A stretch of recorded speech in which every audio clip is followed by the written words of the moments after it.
Okay, I'm finally getting around to doing an update on the big field of winter rye.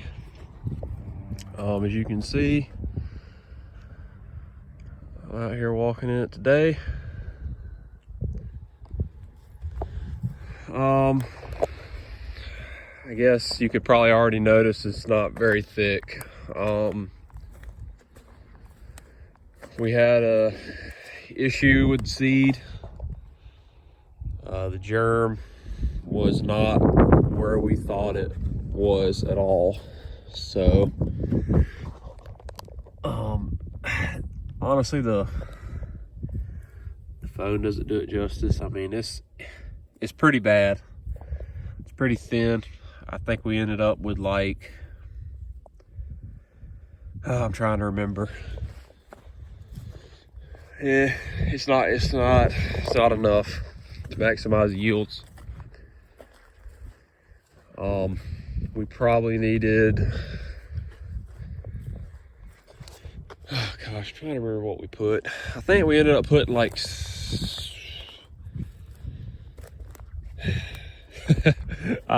it's been so long, I'm trying to remember.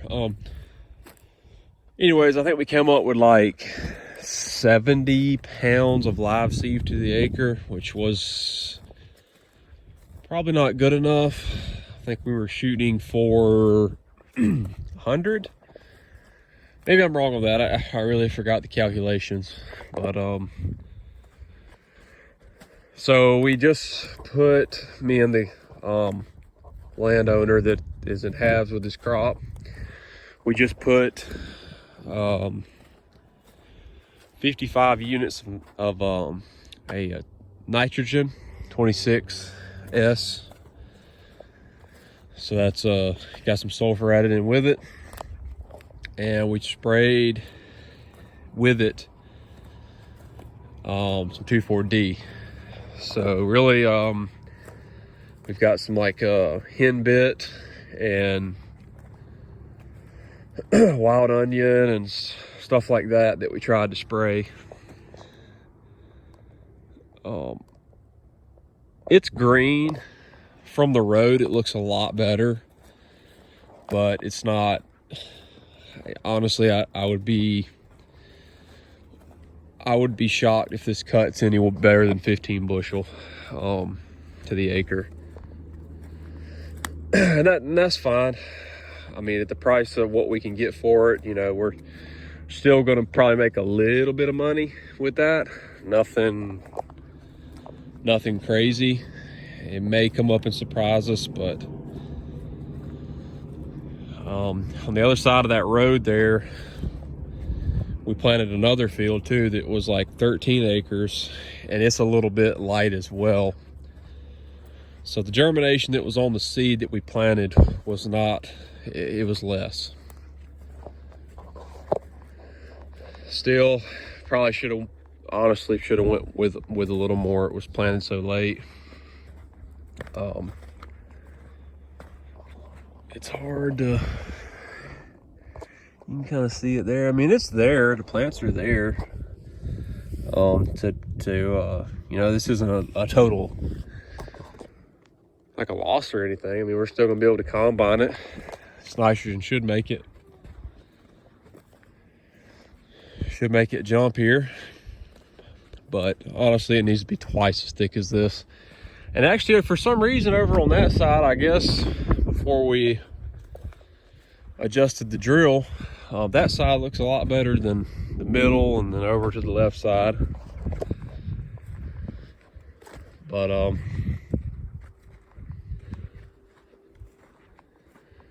it's all right. We're just gonna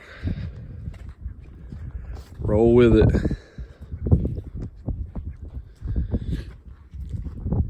It's thin, but I think it's still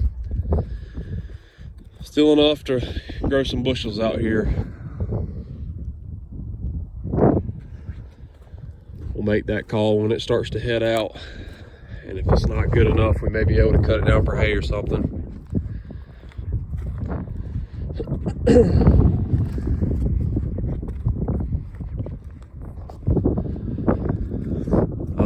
We've had a lot of deer pressure out here, not up in this part. But towards the backside, there was 27 deer out here the other night, and they're nibbling off the tops. All my fields this year has had deer damage, like bad deer damage. Usually they don't really seem to bother it that bad. I don't know what the difference was this year, but the backside of this field, they have just really put a hurting on it back there.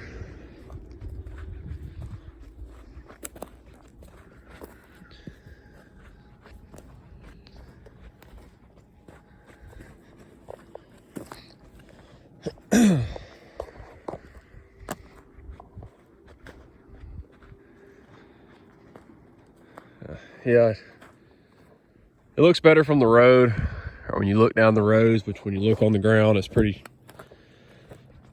sparse.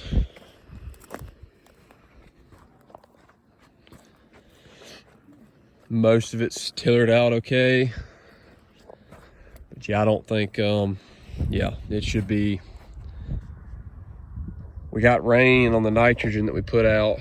I'd say we put it out, what, 4 days ago? Probably the better part of another 4 or 5 days, it should start turning greener.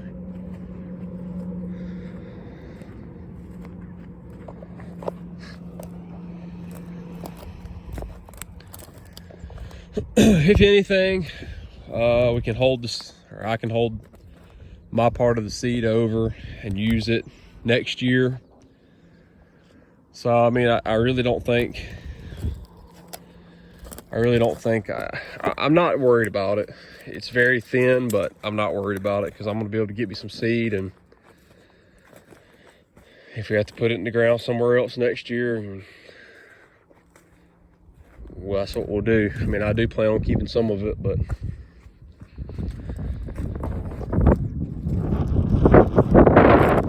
looking at the positives, it definitely helped me out big time. Getting this field.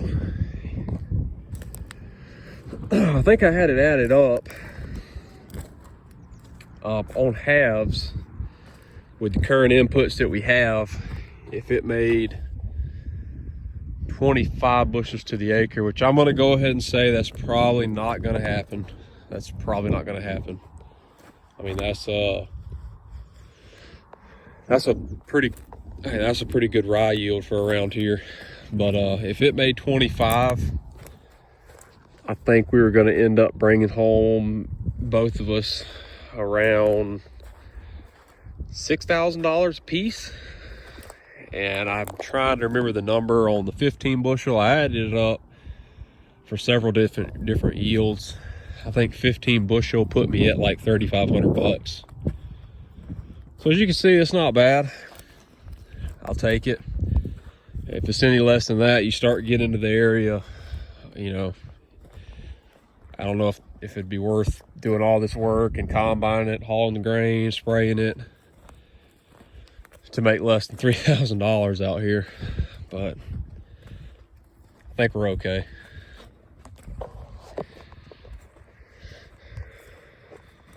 So, yeah, this is it. Been a very delayed video here. Again, this is planned on like December 13th, I believe. And the real reason on the delay on the video is just how it just looked like crap. I knew it from, you know, the day it started coming up, we're gonna have issues with the germination. And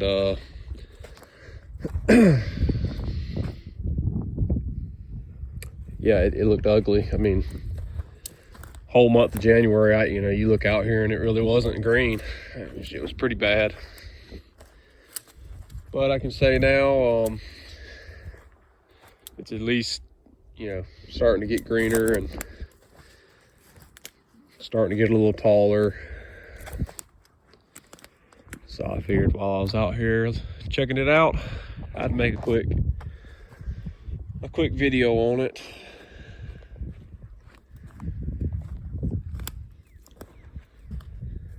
If I'm not mistaken, it doesn't have to be near as thick as wheat or oats to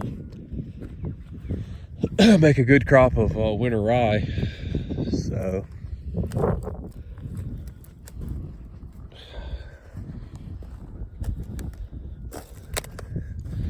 but spring is here. Spring is here, and it's way early. 2 weeks early probably in this area. I think today's like 75 degrees. It's been really interesting, really crazy on how warm.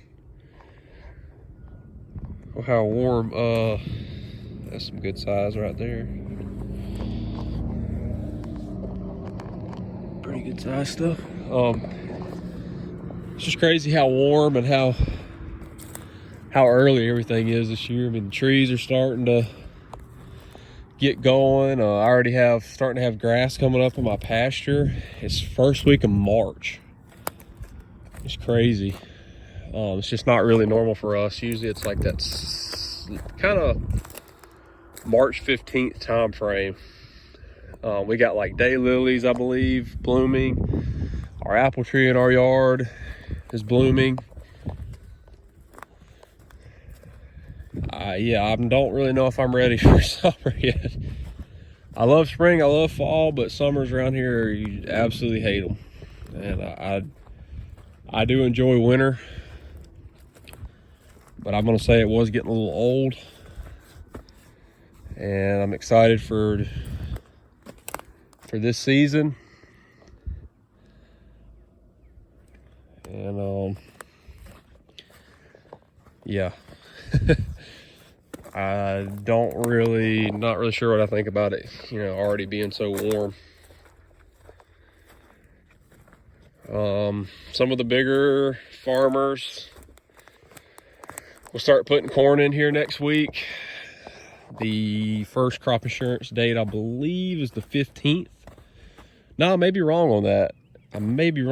I think it's actually March 10th. So yeah, next week you'll start to see corn going in the ground. Me personally, I like to wait until March 20th, March 25th, and be 100% rolling, at least halfway done at the end of the first week of April. And then finish up through about April 20th.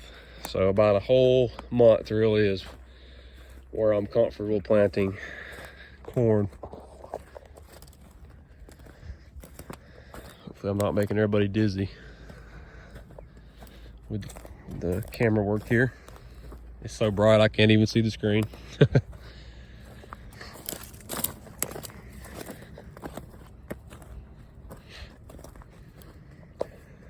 But I need to do an update on my other field of oats and my field of wheat.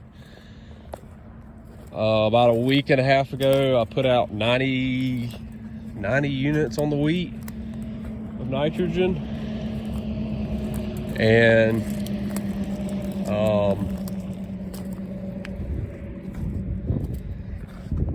I'm a wee bit behind. I'm gonna try to do it tomorrow. We've just been getting rain after rain.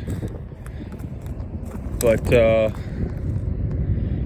I've got to get my herbicide on my wheat. I've got not a bad ryegrass problem, but I've got some ryegrass in my wheat, and basically we are right on the edge of being able of the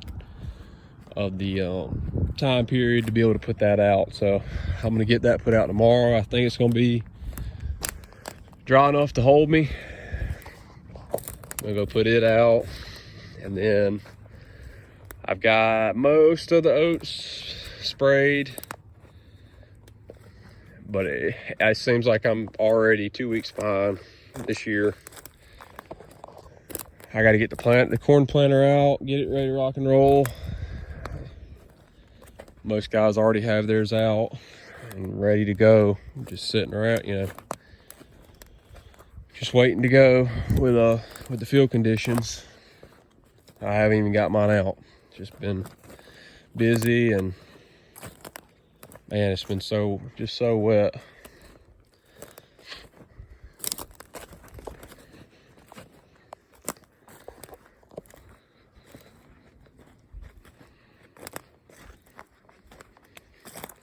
the thickest right here. That's what it, honestly, on this right side over here is where we started, and it's okay.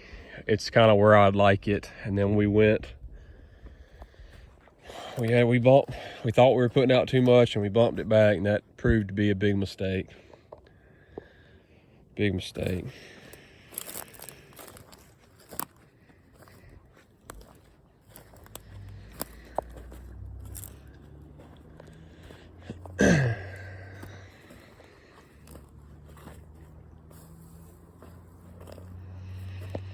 Okay, well, thanks for tuning in. I got another video that I need to post.